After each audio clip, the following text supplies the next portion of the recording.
What is up, and welcome back to Talking Nutrition. As always, I'm your host, Yo Investors, and today I'm going to teach you how to read a meal plan like a pro without thinking I have to eat these specific foods. Because if you've ever followed the meal plan and kind of still felt lost, like you're still unclear in terms of what to eat or how much.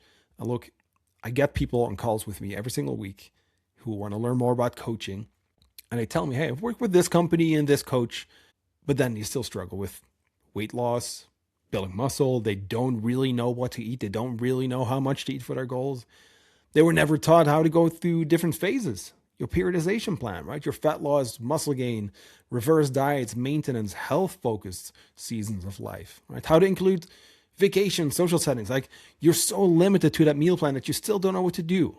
And if that's you, if that sounds very familiar, this episode is for you. I want you to listen and really start to open up your eyes and see a plan and think, hey, okay, so I can make these tweaks. I see this protein, I see this carb, and now know how to make tweaks accordingly to my preferences and what also makes sense for our goals, okay? I'll break down exactly how to read them, like step by step, per food group, basically how my clients read them. I'm gonna explain why just telling you what to eat just doesn't fly in my coaching practice. And ultimately, I just want you to be in control. So I'm gonna show you how to be in control.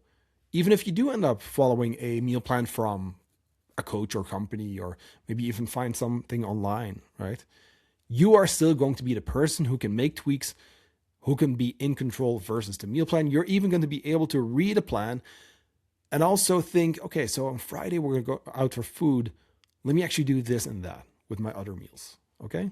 Stick around because, again, like I want to keep things actionable, and I really want to leave you off with some steps to follow as you're going through this podcast, okay? So first of all, why just tell me what to eat doesn't work, right? And I get this. I sometimes get people come to me for coaching, they sign up, and in the intake form it says, like, I just need someone who tells me what to eat. Those are also the people who come to me after following meal plans and they still don't know what to do. So is it really about telling you what to eat, or is it about teaching you the why behind certain foods? How to make tweaks, right? Look, most of my clients don't get a meal plan. Now I'm going to say this, if we are working through specific phases, or if I see, hey, this person really does need a little extra, obviously we are going to at least try out a meal plan, but I'm still going to teach them about it, right? I'm still going to show them, hey, look, here's your plan. If you do make some tweaks, like I want you to macro like this meal or to kind of make some updates, and we do everything in chronometer, right? But I want you to think for yourself. We start with that food diary, which you might already know about, but we start with a food diary. And that first week, I just kind of throw them in the deep. Hey, look, just track your food. There's no targets. I want you to mess around with this, okay? Because I want to really make sure that at least we try certain tools, right? We're not going to decide, hey, you're on a meal plan or tracking. No, that's first week. I want to see how you do. And many people do totally fine, but you're going to have to give yourself that first week to kind of get used to things, okay? If you've never used chronometer before, okay, cool. Like, give it 7 days or 5 to 7 days. Just track. We take it from there. And also based off of, goals. Like, look, I can only give like general advice here on the podcast because I don't know your specific situation, relationship with food and other things. And, if you're under eating, overeating, whatever that is, if food quality needs a lot of work. But the long story short is like everything that we do is tailored. So I want to really make sure that, hey, look, okay, cool. So yeah, you tell me that you want me to just tell you what to eat, but let me actually try to understand your relationship with food, how you deal with certain things. Is the weekend an issue? Do we tend to overeat? Okay, let's try to learn these kind of things in the beginning, okay? I will never just tell you what to eat based on an intake, right? And I know the vast majority of people or coaches, right, in the space will do this. You sign up and right off the bat, here's your fat loss plan, right? Or even worse, like a fat loss challenge or something. Set in stone meal plans. They can be helpful, especially protocols. Look, I work through some gut cases with my clients. I have some clients with Hashimoto's, and we do need to really get a little bit more specific there. So that's something that we do need to acknowledge. Hey, look, if we are working through specific conditions, right? Maybe you have a gut issue. Let's say whether it's SIBO or some type of gut dysbiosis. Look, we're gonna need some type of specific protocol to follow. So that, for example, right, if we reduce gluten in this case, which is a very common trigger, we do that completely. And then afterwards, we reintroduce foods, etc. We'll talk more about gut health soon. For most people listening, though, I would say there's like a, you know, 9 to 10, percent chance, or 9 out of 10 chance that this will go for you, right? It's not going to be set in stone.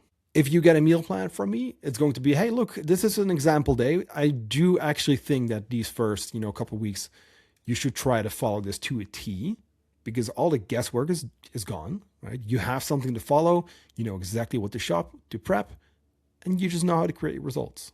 But I still want them to think, okay, how can I make some tweaks? Like I said before, maybe we go out. Okay, how do we handle that? Hey, actually, I'm not feeling this food today. Let me do this. So there's flexibility within structure. That's the main thing. Rigid adherence to a meal plan, it's not how you can live life. With exception, some people love it. I am on a meal plan myself, and I really like it. It allows me to just execute. Work is super busy. You might be listening and thinking, right, I don't have so much time or whatever. No, I get that. I'm super busy too. And that's where I think a meal plan can be great. You know what? In defense of meal plans, as much as I don't think for most people they have to be set in stone and rigid, whatever, I would say you should start there, while still, of course, learning the flexibility and having the freedom to tweak things. But the more confused you are about food, and the more unclear you are around what to eat and how much, and maybe you're completely all over the place. You try to track macros and your days are up and down. You cannot get to a day or even a few days in a row where you just hit your macros and you are consistent.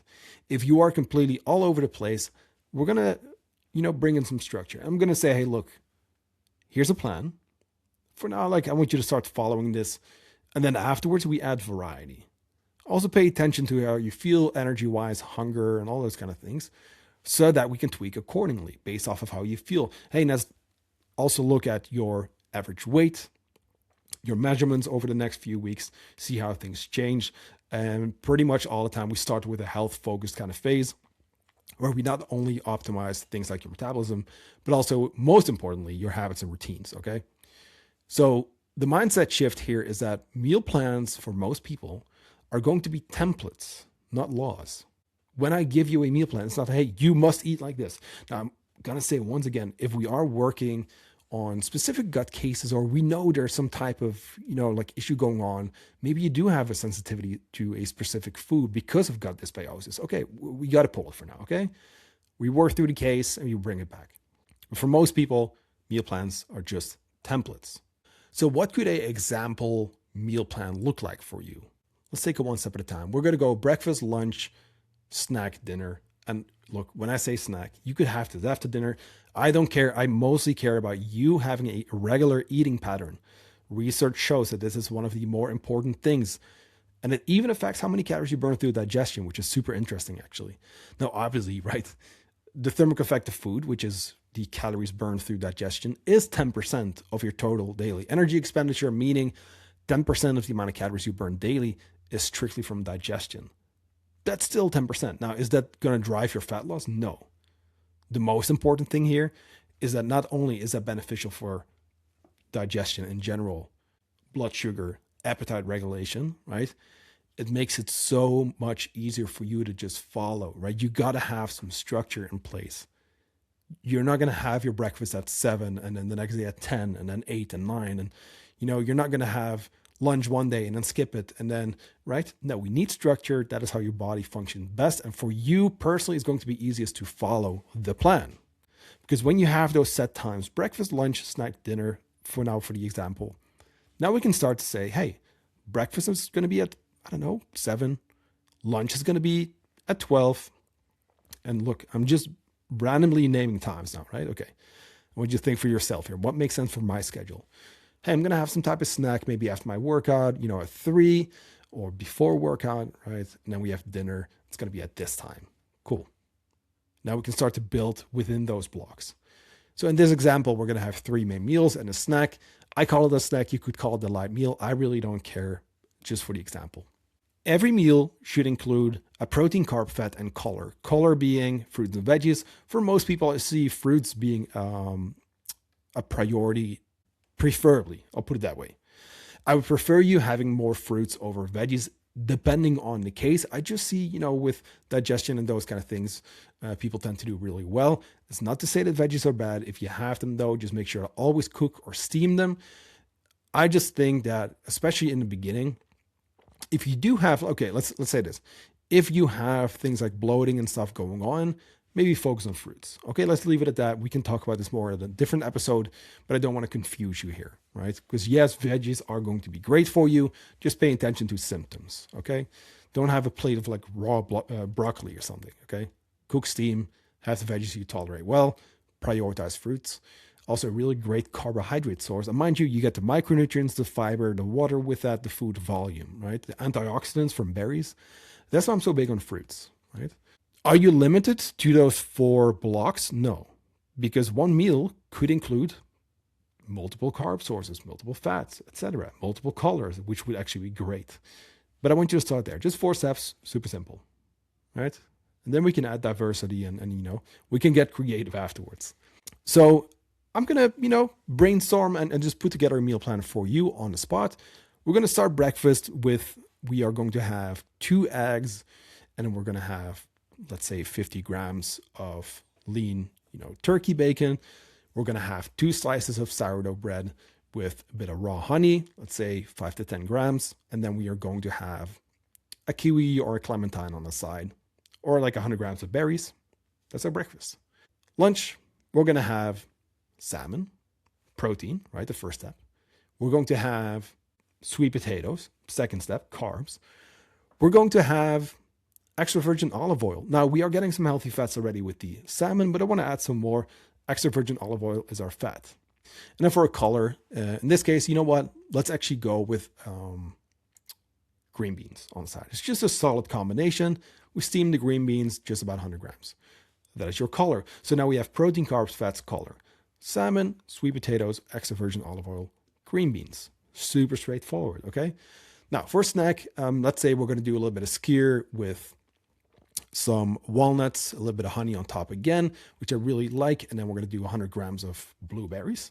And for dinner, we are going to have lean ground beef with 2 tortillas, and we're going to throw in a bunch of bell pepper, onion, a few different things. And for healthy fats, we can do avocado. Sounds pretty good already. And honestly, that's how I eat for the most part. I really, really love meals just like that. And now I'm going to also show you how to understand this, because you might hear this, right? Let's even use example foods that people tend to think are boring. Let's say chicken breast. Let's say green beans. Let's say boiled potatoes, and olive oil, whatever healthy fat, right? You might see that and think, oh, that's bland, that's boring. No, hear me out. Like, we'll get there, okay? Protein, carbs, fats, color. Protein is going to help you, right? Build muscle, maintain muscle. It's also going to keep you nice and full. Carbohydrates, your main fuel source. That's going to allow you to train well, which then leads to better muscle growth, right? Also, you need that fuel, right? Also, your brain runs on glucose for the most part. Fats, also very important, like more like a lower intensity, kind of like a secondary fuel source, also important for hormones, right? For example, cholesterol, saturated fats. You do need all of these concepts because that is the building blocks or those are the building blocks for your hormones.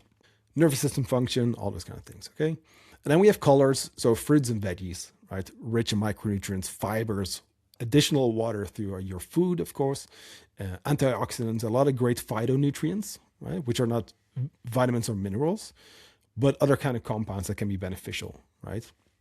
Or even enzymes like bromelain, for example. So pineapple has bromelain, which is really beneficial for your immune system. Now, it's not as much as if you were to like supplement with that, but we can introduce those kind of things and just generally have a great mix of different colors so we can hit those different micronutrients and beneficial compounds, okay?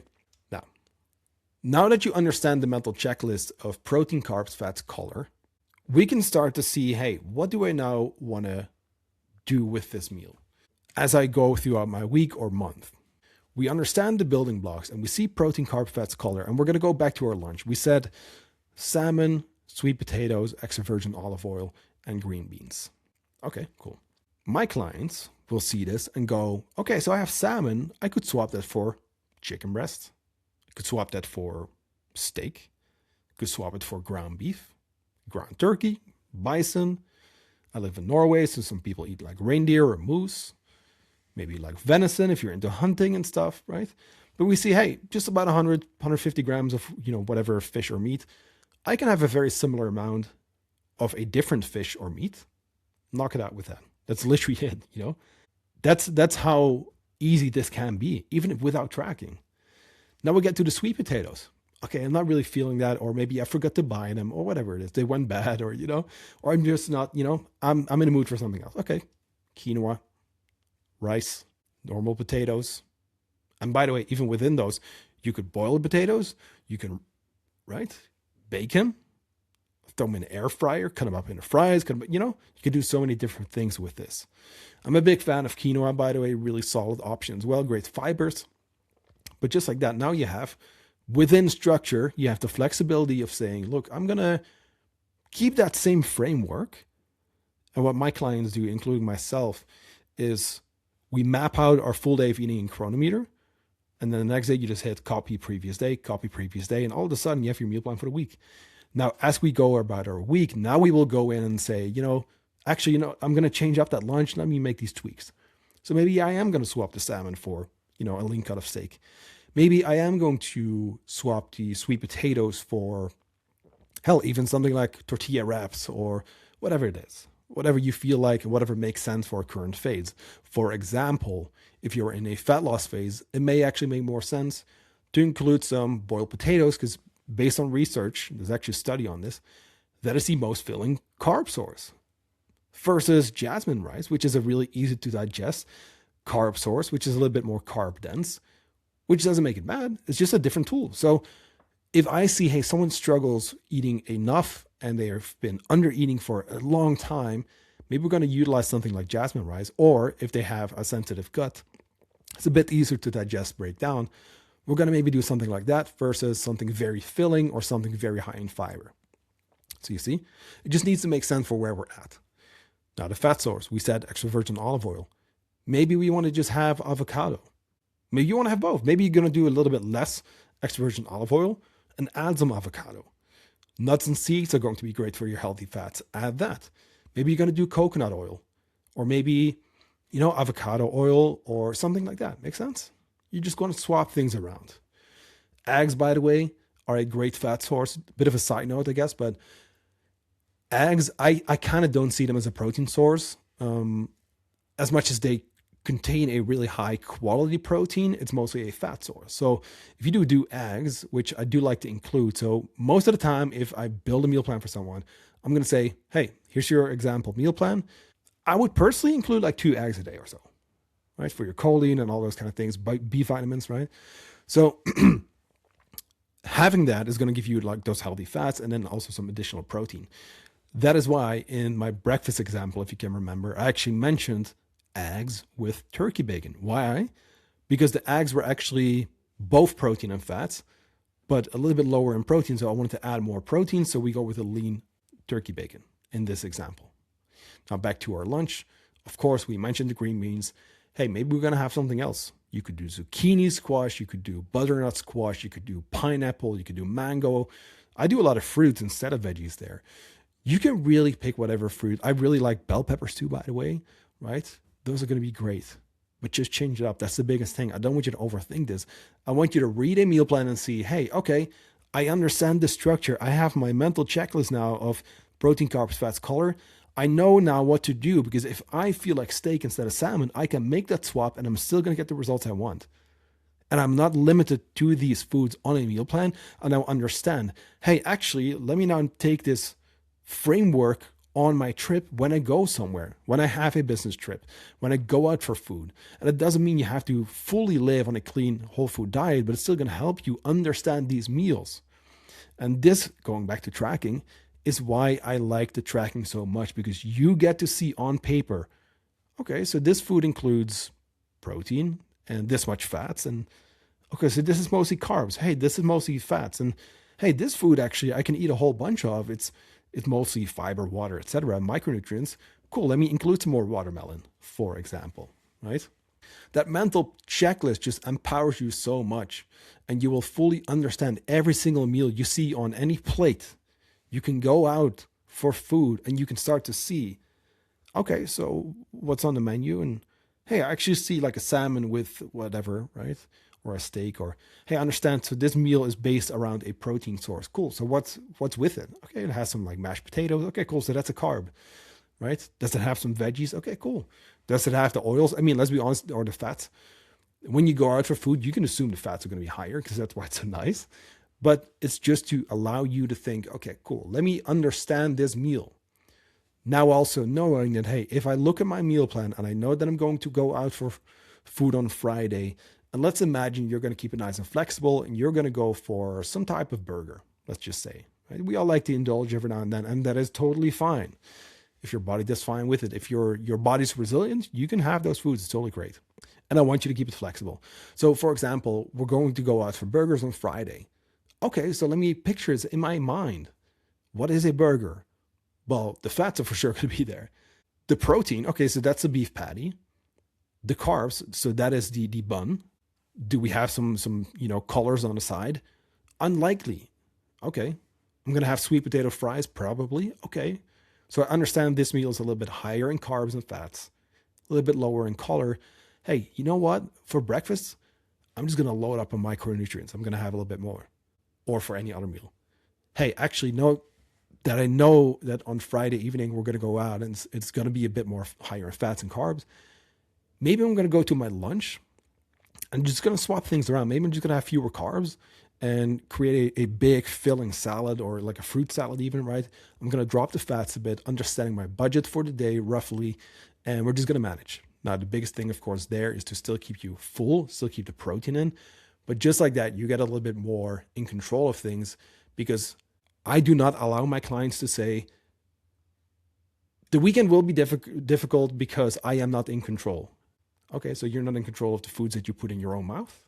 Now I get what they mean. And I will always say this too. Look, I understand what you mean.